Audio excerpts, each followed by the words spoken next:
السلام عليكم ورحمة الله وبركاته. الحمد لله وأشهد أن لا إله إلا الله وحده لا شريك له وأشهد أن محمدا عبده ورسوله. أما بعد. فبإذن الله تعالى, aujourd'hui on va finir ce kitab. Bien sûr qu'on a pris un très bref résumé. On est vraiment passé par-dessus sur les principales masail pour en tirer le plus de profit possible en le moins de temps dans les choses les plus simples. Ce qui est important à connaître. Sans quoi, celui qui veut plus de tawasso dans le kitab, le PDF a été mis sur le canal et il peut le relire. Et il verra tout ce que l'auteur a cité comme masail, comme fawaid, ou dhalika. Taïb. Donc la dernière fois, on avait parlé des jours qui étaient interdits au siyam et ceux qui étaient mustahabba, qui étaient recommandés pour le siyam. Aujourd'hui, on va finir biznillah ta'ala avec Laylat al-Qadr wa Tarawih et l'Irtikaf. Qui, ces trois-là, ces trois abwab, elles sont rattachées à Ramadan. Yaqul Taharri Laylat al-Qadr. Donc, rechercher Laylat al-Qadr. Donc, d'abord, on va citer les hadiths, parce que dans le kitab, l'ordre, il diffère. Il a commencé par citer certaines masail, puis les hadiths. Nous, on va lire les hadiths, seulement maintenant en arrière. يقول عن عبد الله بن عمر رضي الله عنه أن رجلا من أصحاب النبي صلى الله عليه وسلم أوروا ليلة القدر في المنام في السبع الأواخر فقال النبي صلى الله عليه وسلم أرى رؤياكم قد وطأت في السبع الأواخر فمن كان متحريا فليتحرها نعم في السبع الأواخر.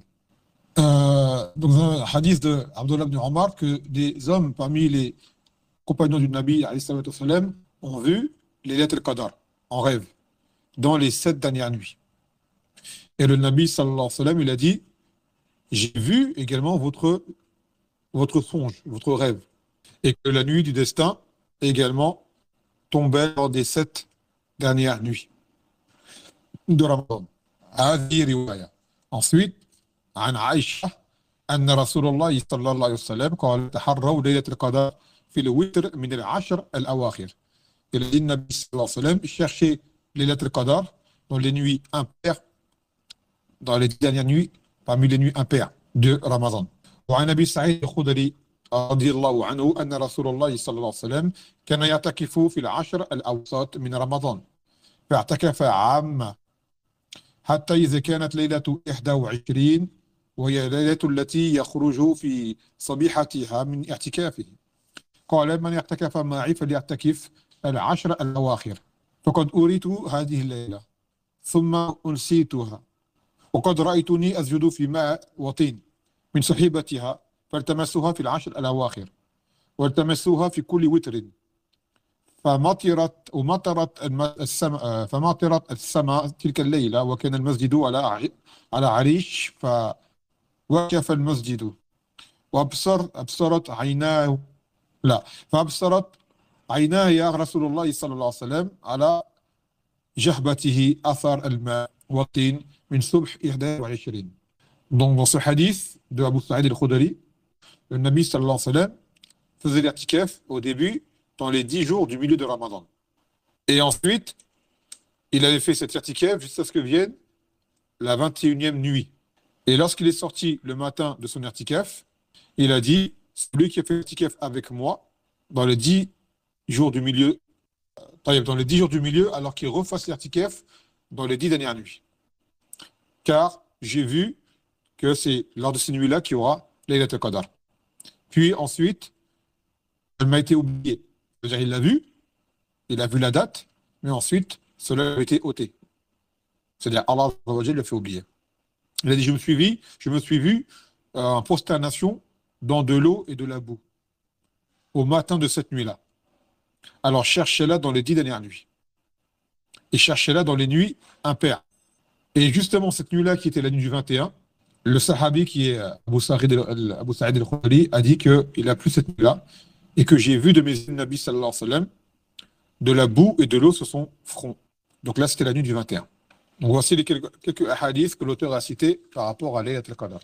طيب نرجع إلى الوراء Donc, Laylat al-Qadr, قال تعالى إنا أنزلناه في ليلة القدر وما أدراك ليلة القدر ليلة القدر خير من ألف شهر تنزل الملائكة والروح فيها بإذن ربهم من كل أمر سلام هي حتى مطلع الفجر. Car là, dans le Coran, il dit, dans le sens, nous avons fait descendre dans la nuit du Qadr, c'est-à-dire le Coran. Et qui te dira qu'est-ce que Laylat al-Qadr? Que cette nuit-là est meilleure que 11 mois, c'est-à-dire d'adoration, lors de laquelle descendent les anges et le Ruh par l'ordre de leur Seigneur. Et le Ruh, c'est Jibril, alayhi salam. Et elle est paix jusqu'à la levée de l'aube. Donc maintenant, pourquoi cette nuit-là a été nommée de la sorte? Il y a plusieurs aqwal. قيل لعظام الأجر فيها ولرفعة منزلتها, pour la grande récompense qu'elle renferme et pour le haut statut qu'elle a. Car le qadr, on va dire plutôt, le qadr en arabe, c'est une chose, c'est un peu comme un statut de quelqu'un et un haut rang. Un haut rang. وقيل لأن الأعمال تقدر فيها. Il est dit parce que les œuvres, ils sont prédestinés lors de cette nuit-là. وقيل لكثرة اجتماع الملائكة فيها. Et du fait qu'il y a un grand nombre le grand rassemblement des malaïkas lors de cette nuit. Après, il dit هل ليلة القدر مما اختص الله عز وجل به هذه الأمة أم هي لكل الأمم السابقة. Donc maintenant, est-ce que cette nuit-là est propre aux musulmans ou est-ce que les autres communautés également y ont eu droit? Et l'auteur dit que cette nuit-là est propre aux musulmans, bien que certains savants ont vu que cela était général pour toutes les communautés. Mais cet avis-là n'a pas de preuve à l'appui. Et pour quelle raison cette nuit-là aurait été spécifiée pour les musulmans? Car les musulmans, Allah Azza wa Jal, dans sa grande rahma, leur a accordé de pouvoir obtenir beaucoup de récompenses avec peu d'actes, comparé aux autres communautés, qui eux ont été moins gratifiés que les gens de l'islam. Donc maintenant il dit mas'ala, la mas'ala qui fait tant de débats entre les frères, c'est Mata takoun Laylat al-Qadr. Quand est-ce que cette nuit-là, elle a lieu? Quelle est sa date, concrètement? Donc, il rapporte une parole de l'Hafiz ibn Hajar, dans Fath al-Bari, qui tourne autour de 40 avis. 40 avis. Bien sûr, on ne va pas tous les lire, mais on va lire certains, non pas qu'ils soient valides, mais que vous sachiez ce que ont mis comme avis certains savants. C'est tout. Mais en réalité, l'avis sur cette nuit-là, prépondérant, est apparu à travers les hadiths qu'on a lus. Qu'elle a lieu lors des... Le plus probable, c'est qu'elle ait lieu lors des 10 dernières nuits, lors des nuits impaires. Donc certains ont dit que cette nuit-là, elle n'a même plus lieu. Laylat al-Qadr n'existe plus. C'est un avis. D'autres ont dit qu'elle n'a eu lieu qu'une seule année. C'est tout. Et que depuis, elle n'est pas revenue. Certains ont dit que cette nuit-là peut se dérouler dans n'importe quel moment de l'année. Certains ont dit qu'elle est propre à Ramadan, mais qui peut avoir lieu à n'importe quelle nuit de Ramadan. Et apparemment, c'est l'avis de Ibn Umar. D'autres ont dit qu'elle est la première nuit de Ramadan. D'autres ont dit qu'elle serait à la moitié de Ramadan. Puis, si tu as plein d'avis différents, certains ont dit 15e jour, 16e jour, 17e jour, 18e jour, jusqu'à arriver à la fin. Et bien sûr, l'avis qui paraît comme le plus prépondérant, comme l'expliqué, c'est que cette nuit-là a lieu lors des 10 dernières nuits de Ramadan et principalement pendant les nuits impaires. 21, 23, 25, 27, 29. هذا هو أقرب الأقوال. Sans pour autant pouvoir être décisif. بغير الجزم. لكن هو أرجى ما يكون. Ensuite, à travers ces hadiths, on y voit que les rêves sont une partie de la prophétie. C'est-à-dire qu'à travers les rêves, Allah Azza wa Jal peut révéler des choses. Maintenant, depuis que la révélation s'est arrêtée, on ne tire plus de règles de la part de rêves. À l'époque du Nabi sallallahu alayhi wa sallam, certains rêves ont été la cause de certains ahkam, comme par exemple le adhan. Comment faire le adhan c'était vu en rêve, ou d'autres. Aujourd'hui, quand les gens rêvent de choses, on ne pourra pas arriver à, par exemple, quelqu'un dit, j'ai vu en rêve que je vais faire tel et tel acte. On dit non, ça, tu n'as pas le droit d'inventer des nouveaux actes d'adoration qui n'ont pas été auparavant, sous prétexte que tu aurais fait un rêve. Mais les rêves sont là, ils sont de trois sortes. Il y a les rêves qui viennent d'Allah Azza wa Jal, qui sont une partie de la prophétie. Il y en a des rêves qui sont le shaitan, cauchemar, dont on ne doit pas parler au réveil. Il y a les rêves qui sont hadith al-nafs, qui sont liés à la personne, à une chose qui l'a beaucoup touché, une chose qu'il a, par exemple, un sujet dont il n'a pas avant de dormir ou quoi, tellement il pense fort qu'il le voit en rêve. Yusama Valeka bi hadith al-nafs. Et ça également, on n'en tient pas compte. Les seuls rêves sur lesquels on peut peut-être avoir des messages, c'est-à-dire pour une personne, une bonne nouvelle, ou alors un avertissement, ou autre, cela a lieu à travers les rêves qu'Allah nous accorde. Ils sont une partie de la prophétie. Et il y a des gens qui ont la khibra pour pouvoir interpréter ces rêves. Ce n'est pas donné à tout le monde. Tout comme cette science, ce n'est pas une science qui est elle-même, comment dirais-je, c'est une science très ijtihadiyya. Elle est beaucoup basée sur l'effort d'interprétation. Elle n'est pas catégorique. Elle n'est pas catégorique, mais les gens qui ont l'expérience, souvent voient juste. Et l'interprétation d'un rêve peut varier d'une personne à une autre. Ça dépend de la personne, de ce qu'elle laisse apparaître comme vertu ou pas. Deux personnes peuvent faire le même rêve et les sens peuvent être totalement différents. Ensuite, dans le call qui appelle à rechercher cette nuit lors dans le hadith, lorsqu'il a dit dans le premier hadith de Abdullah ibn Omar, de la chercher lors des 7 dernières nuits, il s'agit des nuits impaires. Et l'auteur, c'est une parole de Cheikh al-Islam qui dit أنها يمكن أن تكون في الوتر ويمكن أن تكون في الشفع واستدل على ذلك بما ذكره الحافظ من حديث في 7 يبقين في 50 يبقين في 40 يبقين.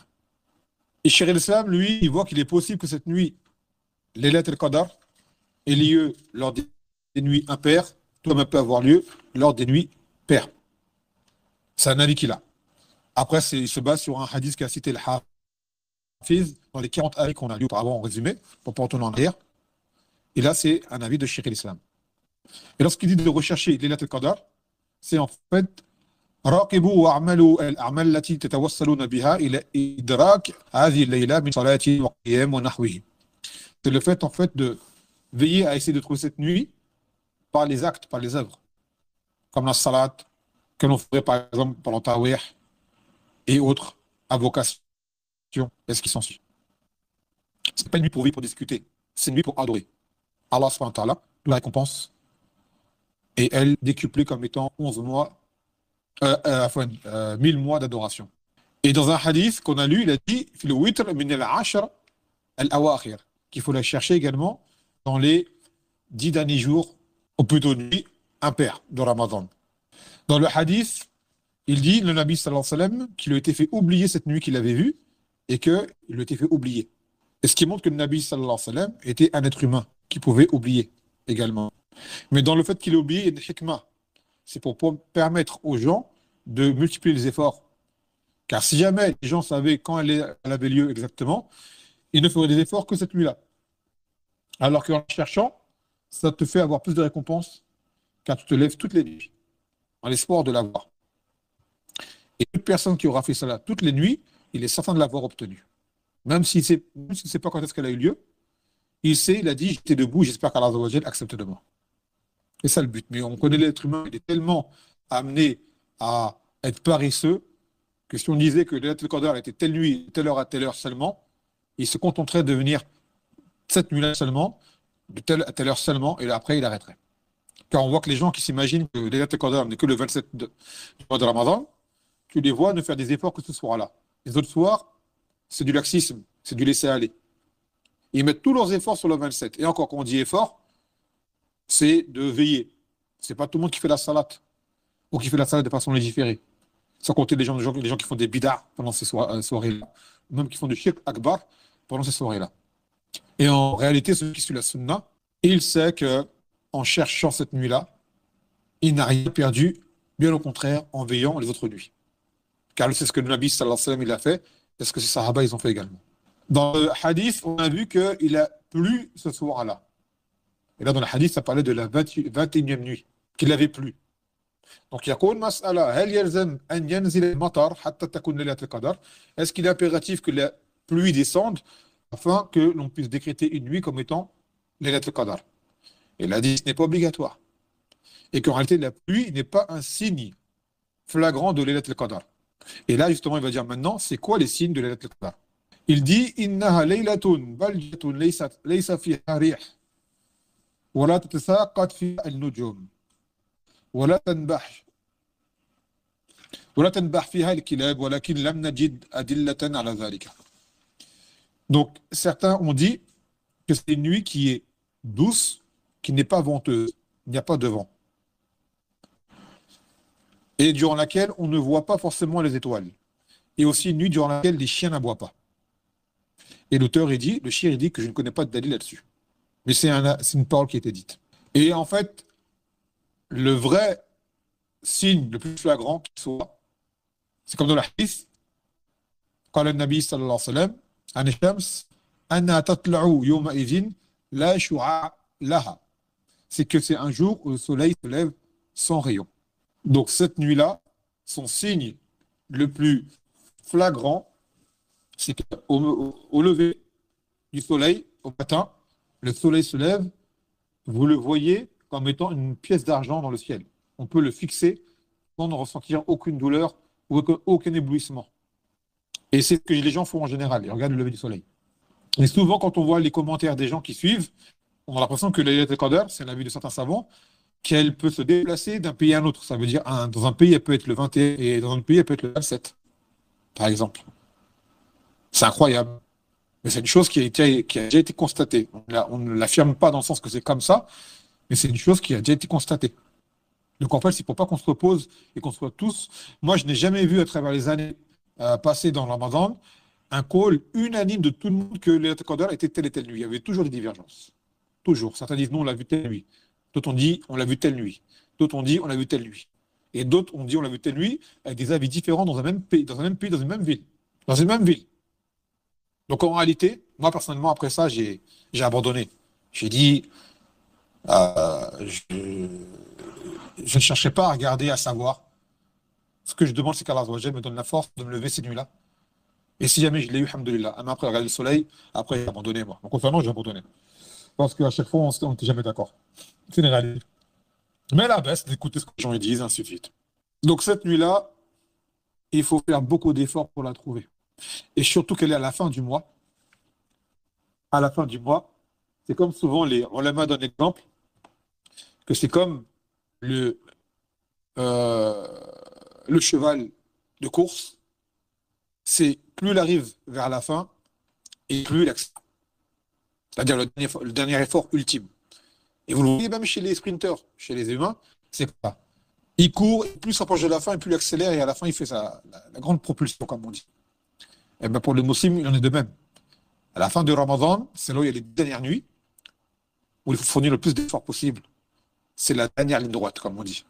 Donc maintenant, qu'est-ce qui est rattaché à Laylat al-Qadr? C'est ceux qu'on va suivre maintenant, qui sont Tarawih, Umouman, et principalement à la fin du mois, qui est plus long, et l'Irtikaf. Donc on a le Qiyam de Ramadan. وكما قال النبي صلى الله عليه وسلم من قام رمضان إيمانا واحتسابا غفر له ما تقدم من ذنبه وما تأخر عن أبي هريرة. Celui qui a veillé pendant Ramadan, c'est-à-dire en salat, par la foi et en recherchant la récompense, ses péchés passés et à venir seront effacés. Après, le fait que les péchés à venir seront effacés, c'est une chose sur laquelle on discute, parce qu'ils disent qu'en réalité, c'est parmi les particularités du Nabi sallallahu alayhi wa sallam que les péchés à venir seront effacés. Donc en fait, il y a un oui par rapport à ce hadith, dont je ne me rappelle pas sur le moment. Et Kazalik, c'est venu pour Arafat. Arafat ou Ashura, j'ai oublié, l'un des deux. Donc, pendant Ramadan, les particularités de Ramadan, c'est cette salade de nuit.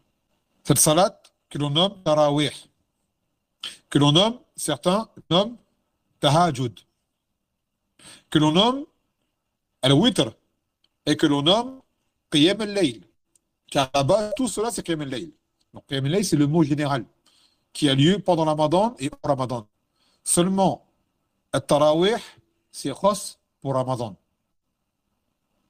Et le Tahajjud, à la base, c'est quoi? C'est un Qiyam al-Layl où la personne se lève à différents moments dans la nuit. C'est ça, le Tahajjud. C'est par exemple, tu te lèves, comme le faisait le Nabi sallallahu alayhi wa sallam, parfois, en début de nuit, après tu vas dormir. Après tu te relèves en moitié de nuit, tu fais salat, après tu vas dormir. Puis tu reviens te lever à la fin de la nuit. Tahajjud, c'est ça à la base. Mais les gens après l'ont mis sur Ramadan en soi alors qu'il n'y a pas d'origine. Tahajjud, c'est n'importe quel moment de l'année, c'est une façon de faire Qiyam al-Layl. Et le witr, comme on l'expliquait à la base, ce sont les 3 dernières rak'at du Qiyam al-Layl, mais en réalité, ce witr est lui-même Qiyam al-Layl. Donc, toutes ces nominations ont un seul sens, sauf que Tarawih, on ne l'emploie que pour Ramadan. On ne l'emploie que pour Ramadan. Donc, il dit maintenant, أولد الحديث عن أبي ذر قال النبي صلى الله عليه وسلم من صلى مع الإمام حتى ينصرف كتب له قيام الليل. À propos du Tarawih, il a dit le Nabi sallallahu alayhi wa sallam, celui qui fait la salat avec derrière l'imam, jusqu'à ce qu'il est fini, il le sera écrit une veillée de nuit entière. C'est-à-dire que l'imam fasse long, court, à partir du moment où tu as fait derrière lui, même il a fait juste Qul huwallahu ahad, ou il a fait Surat al-Baqarah, quoi qu'il ait lu, tu as fait salat avec lui du début à la fin, alors tu as été compté comme ayant veillé toute la nuit. Et ce hadith-là, il est pour Ramadan. Donc maintenant, il dit Mas'ala, quelle est la quantité de ce qiyam pendant Ramadan? Et vous savez que les ulama la divergent également. La plupart des ulama ils disent que c'est 20 rak'at. D'autres disent que c'est plus que cela, jusqu'à 39 rak'at. Et en réalité, la sunna, comme cela a été rapporté par Aïcha et d'autres, قالت ما زاد رسول الله صلى الله عليه وسلم في رمضان ولا في غيره عن 11 ركعة. Elle a dit que le Nabi sallallahu alayhi wa sallam n'a jamais rajouté pendant Ramadan ou autre que Ramadan plus que 11 rak'at. Et dans une version de Salama, أنه صلى بثلاثة عشر ركعة, qu'elle a rapporté qu'il ait fait 13 rak'at. Et en fait, c'est quoi la différence entre les 11 et les 13? C'est que les 13, c'est que des fois, le Nabi sallallahu alayhi wa sallam rajoutait 2 rak'at khafifa au début, 2 légères. Et des fois, il les faisait, des fois, il les faisait pas. Donc ça tournait entre 11 et 13 rak'at. Le Nabi sallallahu alayhi wa sallam ne faisait jamais plus que cela, pendant Ramadan ou autre que Ramadan. Et vous le savez qu'Omar ibn al-Khattab, radiyallahu anhu, lui, il le faisait avec les gens 21 rak'at. Afwan, 20 rak'at, afwan, 20 rak'at. Maintenant, la mas'ala, هل قام النبي صلى الله عليه وسلم رمضان في جماعة؟ أي هل صلى صلاة التراويح في المسجد؟ Donc, la mas'ala, c'est est-ce que le Nabi sallallahu alayhi wa sallam a fait la salat en groupe au masjid? C'est-à-dire tarawih tel qu'on le connaît aujourd'hui. Donc la question c'est est-ce que le Nabi sallallahu alayhi wa sallam a fait cette salat de tarawih en groupe au masjid? Donc un hadith selon Aïcha في الصحيحين أن رسول الله صلى الله عليه وسلم خرج ليلة في رمضان فصلى في المسجد فصلى الرجال وراءه بصلاته فأصبح الناس يتحدثوا بذلك فاجتمع أكثر منه فخرج رسول الله صلى الله عليه وسلم الثانية فصلوا بصلاته فأصبح الناس يتحدثوا بذلك فاجتمع أهل المسجد ليلة الثالثة فخرج رسول الله صلى الله عليه وسلم فصلوا بصلاته فلما كانت ليلة الرابعة عجز المسجد عن أهله فلم يخرج إليهم رسول الله صلى الله عليه وسلم إلا لصلاة الفجر فلما قضيت صلاة الفجر أقبل على الناس تشهد ثم قال أما بعد فإنه لم يخفى علي مكانكم ولكني خشيت أن تفرض عليكم فتقعدوا عنها. Elle a dit, Aïcha, que le Nabi sallallahu alayhi wa sallam était sorti un soir pendant Ramadan au masjid il a fait la salat. Et là, des gens l'ont vu et ont fait salat derrière lui. Et le lendemain, des gens ont commencé à en parler, que le Nabi sallallahu alayhi wa sallam a fait salat et que des gens faisaient derrière lui. Le deuxième soir, il est retourné au masjid pareil. Et des gens sont plus nombreux cette fois-ci. La salat derrière lui. Troisième soir, il est revenu. Des gens sont venus encore plus nombreux. Car les gens en parlaient, ça se répandait. Puis le quatrième soir, le masjid était rempli. Et le Nabi sallallahu alayhi wa sallam n'est pas venu. Il n'est venu qu'au Fajr. Et une fois qu'il a fini la salat du Fajr, il s'est retourné vers les gens et il a dit qu'il sait que les gens sont venus, cependant lui n'est pas venu car il craignait que cette salat ne leur soit imposée, c'est-à-dire ne soit rendue obligatoire et que cela vous pèse par la suite. Donc il n'est pas venu pour cela par crainte que cette salat ne devienne obligatoire pour les gens. Donc dans ce hadith, cela nous prouve que le Nabi sallallahu alayhi wa sallam l'a fait et que le tarawih est une salat qui a une origine dans la sunna. Et aussi dans ce hadith-là, dans une version, il a été dit qu'il a dit فَصَلُّوا أَيُّهَا النَّاسِ فِي بُيُوتِكُمْ فَإِنَّ أَفْضَلَ صَلَاةِ الْمَرْءِ فِي بَيْتِهِ إِلَّا الْمَكْتُوبَةَ. Il a dit, Nabi sallallahu alayhi wa sallam, faites la salat ô vous les gens dans vos maisons, car la meilleure des salats pour l'homme est celle dans sa maison, hormis la salat qui est obligatoire. Donc la meilleure des salats surrogatoires, c'est à la maison. يقول مسألة تصلي الناس التراويح في المسجد جماعة. Donc à quel moment est-ce que les gens ont commencé à mettre en place le tarawih ensemble au masjid? Et en fait, ça c'est à l'époque de Omar radhiyallahu anhu qu'il a décidé, après avoir vu que les gens faisaient la salat dispersée, éparpillée, il a décidé de réunir les gens. Ben, il y a un seul imam qui était Ubay ibn Ka'b, pour qu'il fasse imam et que les gens se réunissent tous ensemble. Et c'est là qu'il a dit Ni'mal bid'a. Cette fameuse parole que les gens utilisent pour faire des bid'a. On dit que dans les bid'a, il y a des bonnes bid'a. Car Omar il a dit Ni'mal bid'a par rapport au fait qu'il réunit les gens pour Tarawih. Et comme vous le savez, ce n'est pas une bid'a au sens shari'i, mais c'est une bid'a au sens lorawi, littéraire. Car en fait, ce n'est pas une bid'a parce que le Nabi sallallahu alayhi wa sallam l'a fait. Donc là, la base de la bid'a, c'est une chose qui n'a pas de précédent. Sans précédent en religion, une adoration sans précédent. Et donc, lui, Omar, lorsqu'il a dit cela, c'est le fait qu'il a revivifié les choses qui avaient été délaissées. Il l'a remise en place. Et cette sunna a été unanimement reconnue comme étant valable par la suite. Et les seuls qui voient le tarawih comme étant une bid'a aujourd'hui, ce sont les chiites et les rawafid. Les chiites et les rafidah, eux, voient que cette salade, c'est une salade qui est innovée. Et franchement, ils sont les plus loin des gens à pouvoir savoir qu'est-ce qu'une innovation, car eux-mêmes, leur madhab n'est que innovation. Au minimum, innovation. Ce n'est pas également du kufr pour les rawafid. ثم مسألة أيهما أفضل صلاة التراويح في البيت أم صلاتها في المسجد. Donc maintenant, qu'est-ce qui est meilleur? De faire tarawih à la maison, seul, ou alors au masjid. Comme vous savez, tout à l'heure on a pris le hadith que le Nabi sallallahu alayhi wa sallam a dit que la meilleure des salats pour l'homme, c'est celle qui est à la maison, en dehors des salats prescrites, obligatoires. Tout comme on a l'autre hadith dans lequel le Nabi sallallahu alayhi wa sallam dit que celui qui a fait salat derrière l'imam, jusqu'à ce qu'il est fini, c'est comme si il lui sera écrit une salat entière de Qiyam al-Layl de toute la nuit. Donc on a ces deux hadiths qui sont comme une forme d'opposition. Il n'y a pas d'opposition dans la sunna, comme vous savez.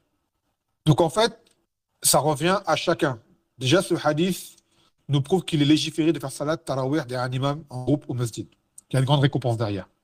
Tout comme on a le hadith qui dit que la meilleure des salats, c'est la salat de l'homme, de la personne, dans sa maison, en dehors des salats prescrites. Ça ressemble un petit peu à quoi? À la masala de la salat de la femme, pour qui la salat à sa maison seule est meilleure, et pourtant, quand on fait la salat en jama'a, par exemple, au Masjid Nabawi, ou au Masjid al-Haram al-Makki, ou elle a le ajr. Et pourtant, chez elle, c'est meilleur. Donc, dans les deux cas, tu as du bien. Mais tu en as un qui est meilleur que l'autre. Et de là, Cheikh Moukbil, l'auteur ici parle de Cheikh Moukbil, qui disait que lui, il voit que la salat tarawih, c'est mieux de la faire seule chez soi. Car tu es moins loin de l'ostentation, et ainsi de suite. Et par rapport au hadith.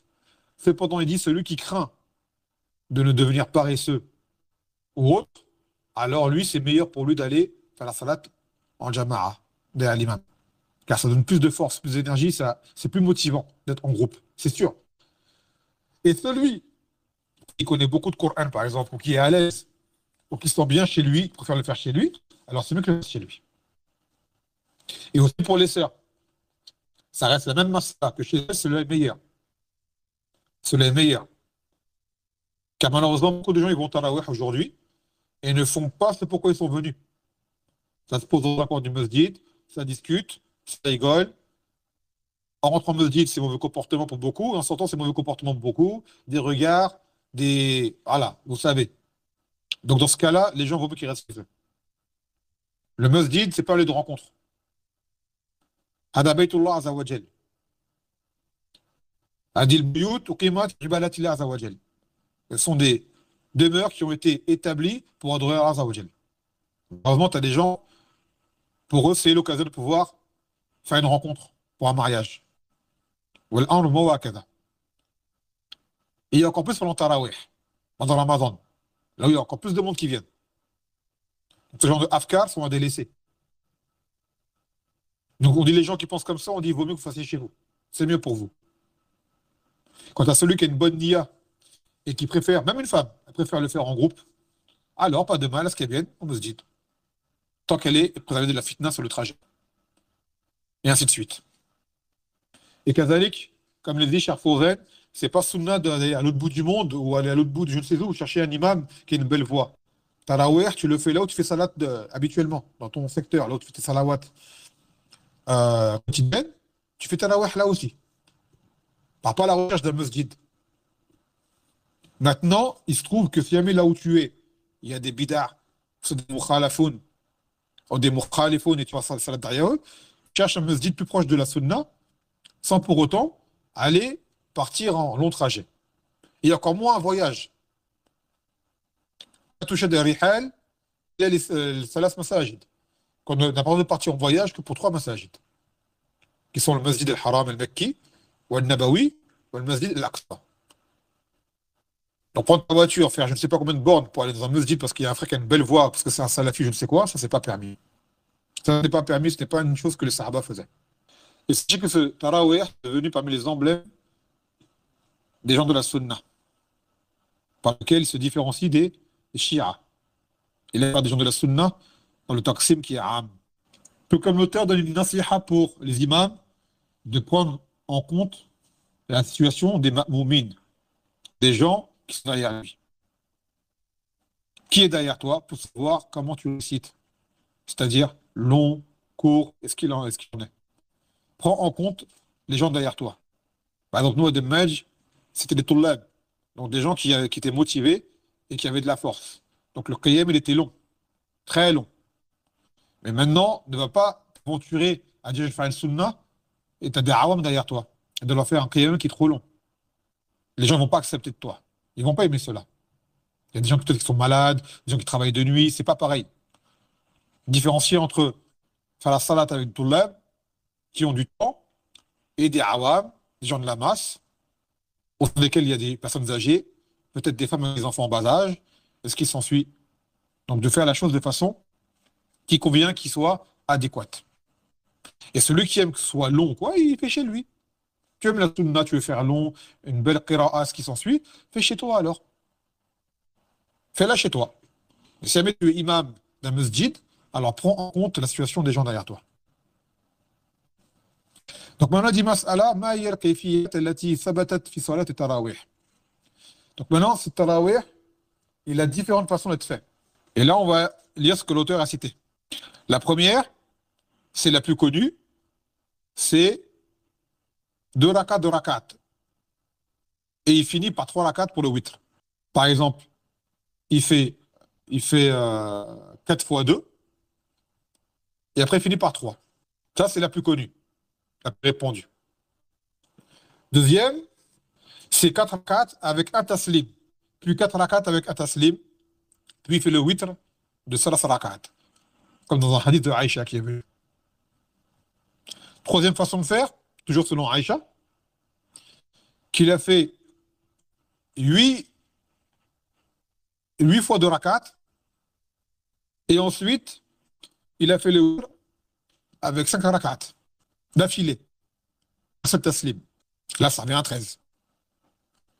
Quatrième façon, c'est qu'il a fait 9 rak'at avec un seul taslim à la fin,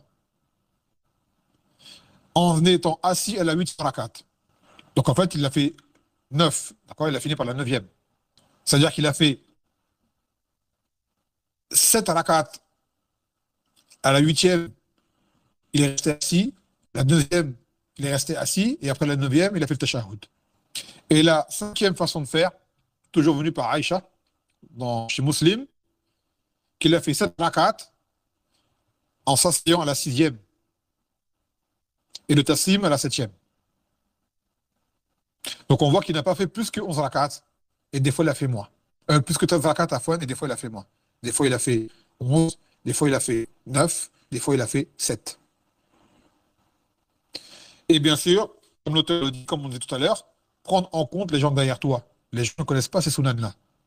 Ne va pas t'aventurer à leur faire découvrir des choses qu'ils ne connaissent pas, car ils se peuvent qu'ils le prennent très mal. Comme a dit Ali ibn Abi Talib, خاطب الناس بما يفهمون أتريدون أن يكذب الله ورسوله. Parlez aux gens comme ils le comprennent. Voulez-vous, est-ce que vous voulez que, Allah, que les gens se mettent à démentir Allah et son messager? Il y a des sunan, il faut les faire revivre.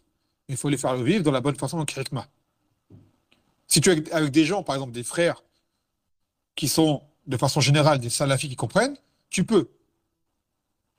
Mais si tu es avec des awam, beaucoup d'ignorants ou quoi, ou des vieilles personnes, ils ne vont pas accepter de toi. Ils vont dire, qu'est-ce qu'une nouvelle salat? On ne connaît pas ça. On n'a jamais vu ça de notre vie. Et là, tu auras des problèmes. C'est une sunna que tu as faite, mais tu ne l'as pas fait, euh, tu l'as fait hors contexte, sans que les gens ils sachent, qu'ils soient avertis et qu'ils n'aient jamais vu cela de leur vie. Ou alors, si jamais tu es un imam qui est très réputé, que les gens te font confiance, même les awam, ils savent qu'ils disent, lui, on sait, il a étudié, il connaît, il ne fait pas les choses n'importe comment, ils suivent, mais bon, généralement, c'est rare.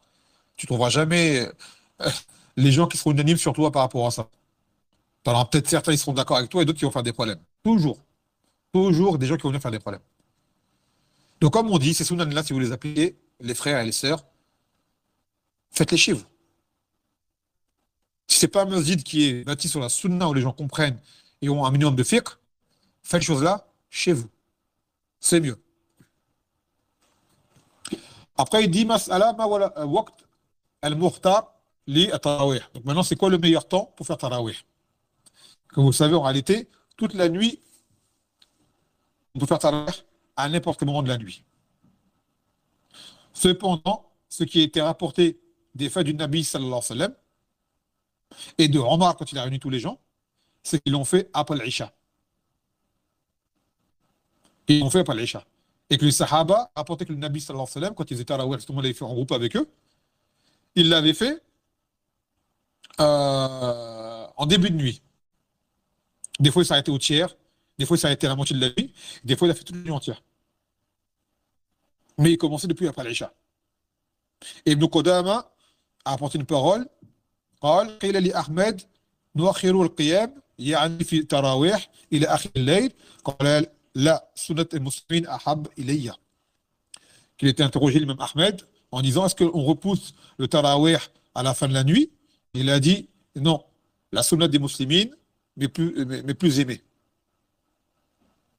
Donc on sait que la salat en fin de nuit est meilleure, plus de récompense. Mais quand tu fais tarawih en groupe, au masjid, le plus facile et le plus accessible pour les gens, il éprouve, comme on l'a fait le Nabi sallallahu alayhi wa sallam et les Sahaba, c'était après l'Isha. C'est le moment le plus pratique, en réalité, et le plus facile. Et pareil, celui qui est en fin de nuit, mathalan, eh ben on dit, fais-le chez toi, c'est mieux. Fais-le chez toi. Et tu as toute la nuit, tu peux le faire en début de nuit, tu peux le faire à la moitié de la nuit, et tu peux le faire à la fin de la nuit. Et tu peux le faire toute la nuit également. La kayfiyatik. Pareil. Et là maintenant, on va finir par l'irtikaf. Car l'irtikaf, lui-même, a été principalement légiféré pendant Ramadan pour pouvoir se consacrer à la ibada et pour pouvoir, bismillah ta'ala, trouver Laylat al-Qadr et être prêt au masjid, être disposé à pouvoir veiller cette nuit-là en adoration. يقول الأحاديث الواردة في الاعتكاف عن عائشة أن رسول الله صلى الله عليه وسلم كان يعتكف في العشر الأواخر من رمضان حتى توفاه الله عز وجل ثم اعتكف أزواجه بعده. Donc selon Aïcha, que le Nabi sallallahu alayhi wa sallam faisait l'irtikaf les 10 dernières nuits de Ramadan, ça, jusqu'à ce qu'il meurt. Et qu'après sa mort, ses femmes également faisaient l'irtikaf. Donc on y voit qu'il est permis aux femmes de faire l'irtikaf. وفي اللفظ كان رسول الله صلى الله عليه وسلم يعتكف في كل رمضان فإذا صلى الغداء جاء مكانه الذي اعتكف فيه. Que le Nabi sallallahu alayhi wa sallam faisait l'irtikaf à chaque Ramadan. Et lorsqu'il fait la salat du subh, il retournait dans son lieu d'irtikaf. وعن عائشة أنها كانت ترجل النبي صلى الله عليه وسلم وهي حائض وهو معتكف في المسجد وهي في حجرتها يناولها رأسه.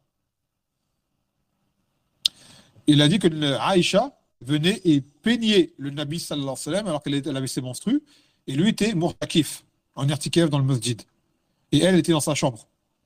C'est-à-dire qu'il sortait sa tête car la chambre de Aïcha était collée au masjid. Donc lui sortait sa tête et Aïcha de sa chambre pouvait avoir sa tête et le peigner.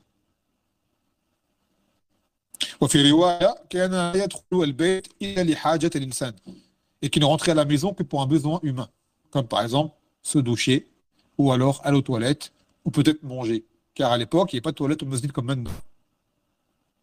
Ce n'est pas pareil, comme vous le savez.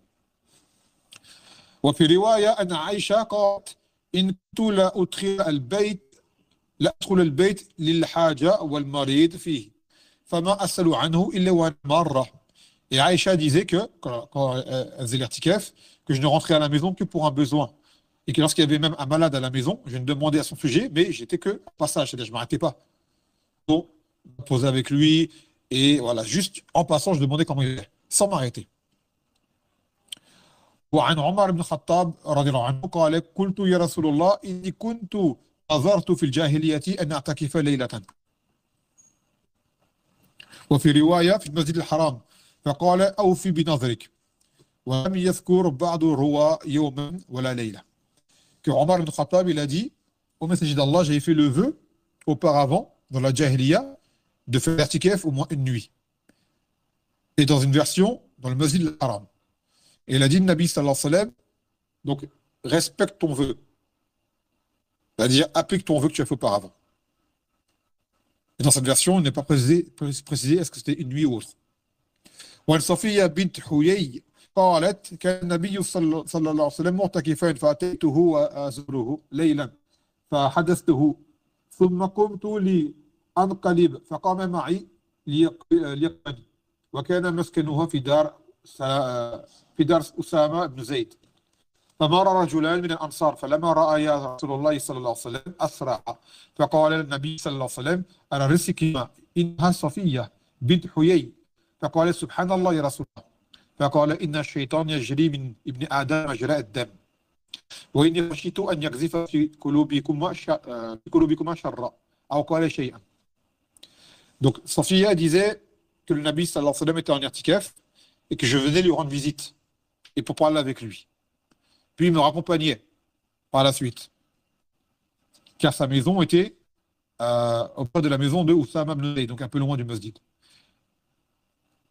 Et de là, deux hommes des Ansar sont passés et lorsqu'ils ont vu le Nabi sallallahu alayhi wa sallam, ils étaient accompagnés de Safiya, ils ont accéléré. Donc il leur a dit, le Nabi sallallahu alayhi wa sallam, doucement, c'est-à-dire, gardez votre allure, ce n'est que Safiya, c'est-à-dire ma femme. Et là, les Sahaba se disent, Subhanallah, dans le sens, Subhanallah, au messager, on n'a jamais pensé du mal de toi. Et il a dit, Shaitan court dans les veines de Adam comme le sang. Et je craignais qu'il me lance dans vos cœurs quelque chose, quelques suspicions. C'est pour ça qu'en fait, il a préféré, comme on dit, prévenir plutôt que guérir. Prévenir, c'est ma femme. Non. وفي رواية أنها جاءت تزوره في اعتكافه في المسجد في العشر الأواخر من رمضان فتحدثت عنده ساعة ثم قامت تنقلب فقام النبي صلى الله عليه وسلم معها يقلبها حتى إذا بلغت باب المسجد Dabab Salama. Et après, dans une version qui est similaire, qu'elle est venue, Safiya, lui rendre visite dans les dernières nuits de Ramadan, en discutant avec lui un certain temps. Puis, lorsqu'elle est repartie, le Nabi sallallahu alayhi wa sallam l'a accompagnée légèrement. Puis la suite du hadith, cité auparavant que ces deux sahaba qui ont accéléré le pas. Taïb. Donc l'irtikaf, c'est une chose qui est légiférée. Dans le Coran, c'est venu وَلَا تُبَاشِرُوهُنَّ وَأَنْتُمْ عَاكِفُونَ فِي الْمَسَاجِدِ تِلْكَ حُدُودُ اللَّهِ. Et donc, n'est pas de rapport avec vos femmes alors que vous êtes en retraite dans les masajid. Donc l'irtikaf, c'est une chose qui existe. Et l'irtikaf, c'est une chose qui existait même chez les gens de la Jahiliya, comme l'a dit Omar, qui avait fait le vœu de faire l'irtikaf une nuit dans le Masjid al-Haram. Donc c'est une adoration qui était déjà connue auparavant. L'irtikaf, on le trouve également chez les gens du Baratil, chez les gens du faux.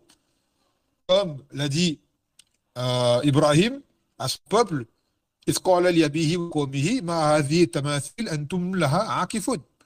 a dit Ibrahim à son peuple et à son père, quelles sont donc ces idoles auprès desquelles vous vous recueillez? Il a dit Aqifun. C'est la même racine qui vient de l'irtikaf.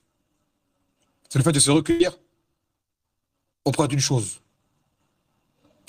Donc après il dit Ma huwa aqal al-i'tikaf. C'est quoi le minimum de temps de durée pour l'irtikaf? Et si les ulama, ils ont divergé. Certains disent que le minimum c'est une nuit, comme le prouve le hadith d'Omar quand il avait fait le vœu de faire l'irtikaf pendant une nuit. Et que le Nabi sallallahu alayhi wa sallam a approuvé, il a dit de le faire. Et d'autres ont dit, même une minute, tu te poses dans le masjid avec une nuit d'irtikaf, c'est valable. 1 heure, 2 heures, et ainsi de suite. Ça, c'est l'avis d'Ibn Nawawi. C'est le fait d'avoir la niya de te recueillir dans le masjid. Et cet avis-là, selon l'auteur, est faible et que l'avis prépondérant, c'est le premier, que le minimum, c'est une nuit, qu'elle n'a pas été rapportée des Sahaba autre que cela. Et du Nabi sallallahu alayhi wa sallam autre que cela. Wallahu ta'ala alam. Et maintenant, est-ce que l'irtikaf, on peut le faire dans tous les masajids ou seulement dans les 3 masajids? Car c'est l'avis de certains savants, comme Cheikh al-Albani, voit que l'irtikaf, c'est que de Masjid al-Haram, ou al-Masjid al-Nawawi, ou al-Masjid al-Aqsa. Le Coran, là, il dit Voilà, tubashiruhunna wa antum aakifuna fil masajid. Pendant le verset.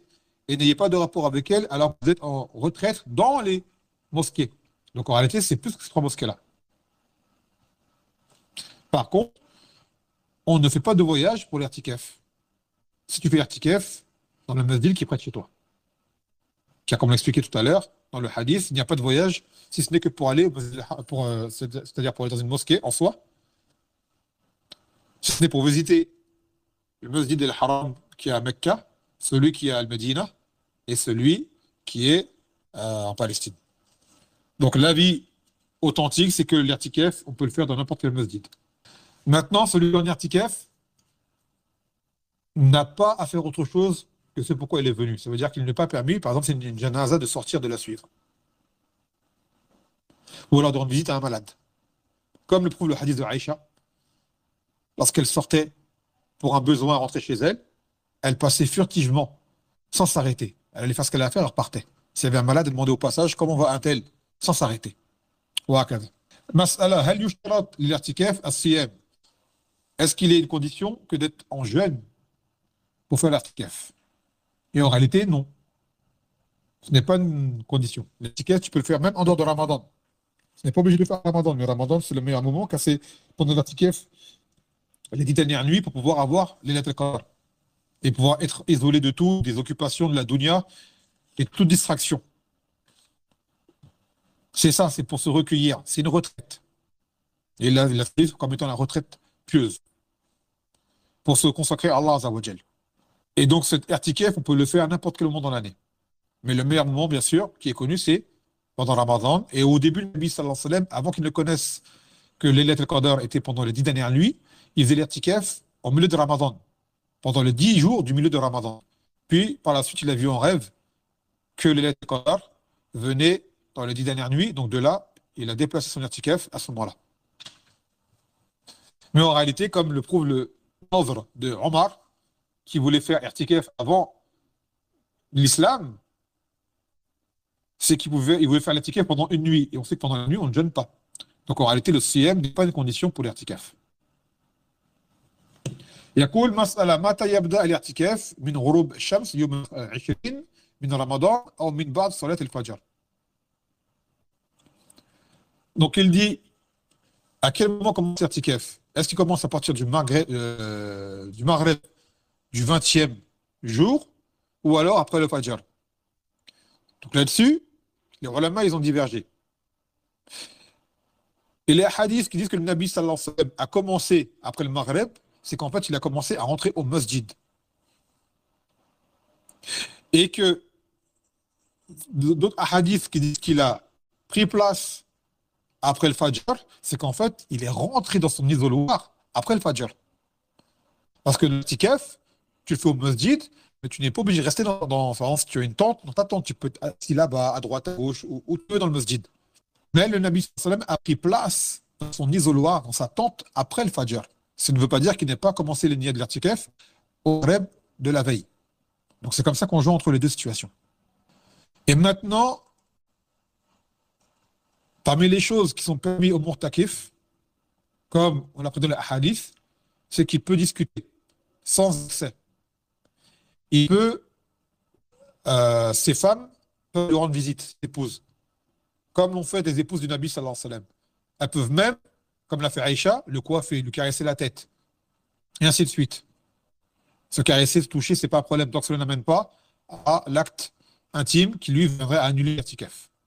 Et bien sûr, dans le masjid, c'est interdit de le faire de toute façon. Sans quoi l'irtikaf, il a été mis en place pour que la personne se concentre sur la ibada, faire du Coran, faire des afkar, faire les dua, et ainsi de suite.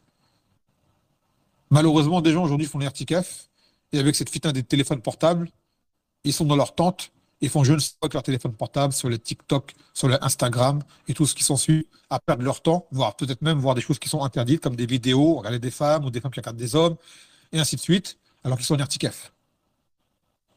Ou à discuter avec quelqu'un pendant des heures, indéfiniment, parler de choses futiles, peut-être même du riba, l'anamima, ce qui s'ensuit. L'irtikaf, c'est pas pour ça.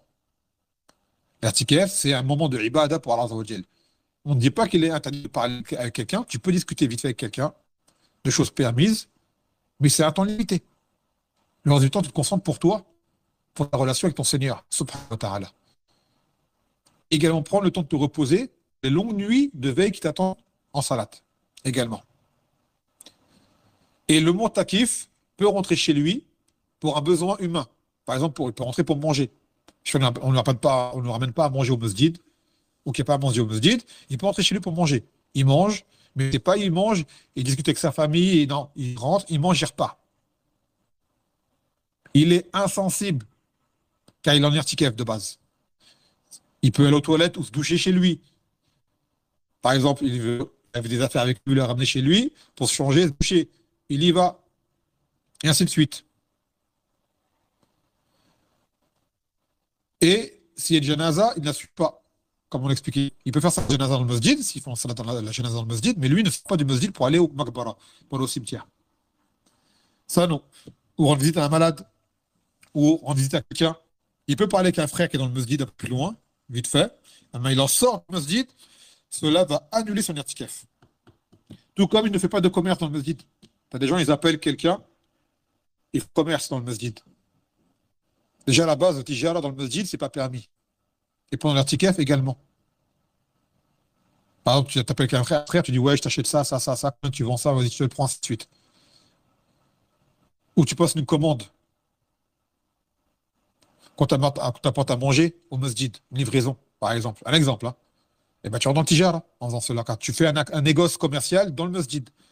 Il te dit le menu c'est tant, ou même tu fais par téléphone directement, tu as conclu un négoce commercial dans le masjid, et ça, c'est pas permis. À la rigueur, tu délègues quelqu'un pour faire pour toi. Mathalan. Mais toi, le faire toi-même, ça, c'est une chose qui n'est pas permise. Irtikaf ou pas irtikaf. Il n'y a pas de commerce dans le masjid. Donc, on voit que le Nabi sallallahu alayhi wa sallam faisait l'irtikaf à la fin de sa vie, les 10 dernières nuits de Ramadan. Aussi, comme on expliquait, il est permis pour la femme de le faire. Cependant, la femme, si elle le fait également, respecte-le en sachant que cela ne doit pas nuire à son foyer, c'est-à-dire son mari est d'accord, et que à la maison, il y a besoin d'elle. Ah, mais si elle vient, on peut se dire les enfants qui pleurent en bas âge ou quoi, ça vaut mieux qu'elle reste chez elle. Ça va déranger les autres. Ça va déranger les autres. Elle vient au masjid faire itikaf que si cela n'apporte aucune gêne, ni à elle, ni à son foyer. Sans quoi on dit, restez chez toi et meilleur. Car ça reste une obligation et que les actes préférés pour Allah Azzawajal, ce sont les obligations que l'on doit faire. Tout comme l'itikaf, si on le fait pendant les 10 dernières, enfin, les 10 dernières nuits, si tu as des choses à faire, par exemple, tu peux, la journée tu travailles, et le soir, tu es mortakif. Tu peux sortir la journée, tu n'es plus mortakif, mais tu reviens le soir. Quelqu'un ne peut pas croire qu'il est obligé de faire les 10 jours pour que l'itikaf soit valable. Même une nuit, c'est valable. La nuit, c'est valable. Tu fais une nuit seulement, tu as la niyyah de une nuit d'irtikaf. Et le lendemain, par exemple, tu vas travailler, ou tu as une occupation, tu sors. Tu dis la journée, je ne suis pas mortakif. Et après le maghreb, tu reviens. Là, ce soir, je suis mortakif. Et ainsi de suite. Tu as le droit de faire cela. Tu n'auras pas la récompense des 10 jours d'affilée, certes, mais vaut mieux ça que rien. Vaut mieux ça que rien du tout. Même des fois, une nuit, 2 nuits, 3 nuits, essaye. Voilà, l'irtikaf, c'est une adoration, ceux qui l'ont essayé. Elle est, elle est vraiment reposante, elle est incroyable. Et après, tu y prends goût et tu veux le faire chaque année. Tu y prends goût et tu veux le faire chaque année. C'est une réalité. Quand c'est dans de bonnes conditions, avec un bon entourage, par exemple, nous ici au Yémen, machallah, c'est que les toulab, c'est ce qui est plus merveilleux. L'irtikaf dans les masajid des salafis et des toulab, et les doulos du shir qui sont toujours là. Après les doulos, chacun retourne dans son coin, lit le Coran, fait ce qu'il a à faire. Au Maghreb, il donne l'iftar au masjid pour les toulab. Après, il y a le Maghreb. Après, entre le Maghreb et l'Isha, il y a le Asha, le dîner, ou des fois, ils le font après Tarawih. Tout est à disposition pour l'âme. Alhamdulillah. Dans les toilettes, tu peux te doucher si tu veux te doucher. Tu as les toilettes à côté, tu vas aux toilettes. Tu restes là. Et les mariés, si rentrent chez eux, ils rentrent chez eux. Tu as des mariés, et ils envoient leurs enfants qui amènent à manger pour tout le monde. Ils font ce qu'on appelle le sofra, comme un grand buffet. Chacun amène un peu de sa nourriture de chez lui. Les gens se réunissent, on mange tous ensemble. C'est Allahu Akbar. C'est magnifique. Une ambiance vraiment incroyable. C'est des choses très simples. Mais voilà, trop de gens sont privés de cela parce qu'ils sont dans des situations de vie qui sont mauvaises. Mais ailleurs, c'est très simple de faire ça. Même les Awam ici, ils sont avec les Toulab. Ils viennent au masjid pour avec les Toulab, pour Tarawih. Parce qu'ils savent le Tarawih avec les Toulab, c'est un vrai Tarawih. C'est un vrai Tarawih qui dure. Ils vivent la chose concrètement. Et le shir, mashallah, fait des rappels après chaque salawat qui sont délicieux et qui font revivre le cœur. Pendant la Ramadan, il y a besoin de cela. Le Ramadan, c'est fait exactement pour faire monter la foi. Et ici, on en profite énormément. Ou alors ceux qui peuvent faire une Umrah pendant le Ramadan. Ça aussi, c'est une bonne chose à faire. Car ça vaut équivaut à un hajj avec le Nabi sallallahu alayhi wa sallam. Comme c'est vu dans des hadiths. Ceux qui peuvent faire une Umrah, mais quand on fait Umrah, tu fais une vraie Umrah. Pour Allah Azawajal. Une vraie Umrah. C'est pas tu vas faire le touriste. Tu prends tout en photo, tu prends en photo dans le tawaf, tu prends en photo dans le masjid. Ah, ça, c'est laisse tomber. Déjà, le taswir, c'est haram, et en plus, tu gâches ton voyage. C'est entre toi et Allah Azawajal. Pas besoin de montrer à tout le monde ce que tu as fait. Te photographier en ihram, te photographier là-bas, là-bas, là-bas. C'est pas la peine. Tu vas pour Allah, subhanahu wa ta'ala. Est-ce que lorsque tu vas au masjid faire la salat, tu te photographies? Quand tu es en sujoud, tu te photographies? Les gens vont dire, ah non, mais je sais pourquoi dans le tawaf, tu le fais alors? Le tawaf, c'est une salat. C'est la même chose. Pourquoi les gens ils font cela? Tout ça, ça rentre dans le riya, ça peut annuler ton œuvre. Dans le masjid al-Haram, aujourd'hui, vous voyez plus de téléphones portables que de mushaf ouverts. C'est incroyable. Cette fitna, elle est incroyable. C'est un poison. C'est un poison. Donc, on vous conseille, si vous partez en Umrah, que ce soit pendant Ramadan ou que Ramadan, vos téléphones, laissez-les dans la poche. Sortez-les que pour si jamais vous ne connaissez pas les askar, sortez les téléphones pour lire vos askar, de Coran, si vous n'avez pas de mushaf ou quoi. Ah, mais les appels en ligne, les selfies ou quoi, tout ça, oubliez-le. Même dans le code des ulama, tu vois que c'est permis de se photographier. Là, dans ce genre de situation-là, excusez-moi, ils vont vous blâmer, ils vont dire non, à ce moment-là, tu ne fais pas ça. Là, c'est entre toi et Allah Azawajal. Tu n'as pas le montrer aux gens ce que tu fais. Là, tu rentres dans le riya, l'ostentation, et ça annule ton adoration. Et là, comme Ramadan arrive, beaucoup sont partis en Umrah. C'est un conseil pour eux de profiter du lieu pour faire monter la foi, et ainsi de suite. Surtout ce lieu où les salawats sont décuplés, et le khayr est décuplé, et qui est l'endroit préféré pour Allah Azza wa Jal sur terre. Non. Donc là, alhamdoulilah, on a fini brièvement cette lecture résumée de cet épître sur le Ahkam de Ramadan. On n'a pas tout dit. Il y a d'autres masaïl, mais on a pris l'essentiel. Comme l'expliqué, le but, c'est de connaître déjà au minimum ce qui est obligatoire, ce qui est interdit, et les choses principalement recommandées. Et le but de ce ilm, c'est son application. Ce qu'on a appris, c'est pour l'appliquer. On n'apprend pas pour dire je sais, on apprend pour dire je fais. N'oubliez jamais cela. Ce n'est pas je sais, mais c'est je fais. Et surtout avec ikhlas, pour que Allah Azza wa Jal accepte nos œuvres. Non. Normalement, par la suite, je pense que ce sera sûrement mercredi ou je ne sais quand, je crois que je vais faire une conférence sur un sujet qui est très important. Un rappel pour des gens qui ont une incompréhension de la religion qui est très dangereuse, pas dans la conférence. Et par la suite, Biznillah Ta'ala, on commencera enfin Kitab Tawhid. Kitab Tawhid. Je vous avais dit plusieurs fois que je voulais faire Masail el-Jahiliya, mais je vois l'importance de refaire Kitab Tawhid, car il y a un grand manque de rappel sur le Tawhid. Et ce livre-là, c'est un livre qui doit normalement se faire en boucle, tant il est important, car il nous apprend quel est le droit d'Allah Azza wa Jal sur ses serviteurs, il nous apprend la clé du Jannah. Non. فأصلك بهذا القدر فسبحانك وبحمدك لا إله إلا أنت أستغفرك وأتوب إليك والسلام عليكم ورحمة الله وبركاته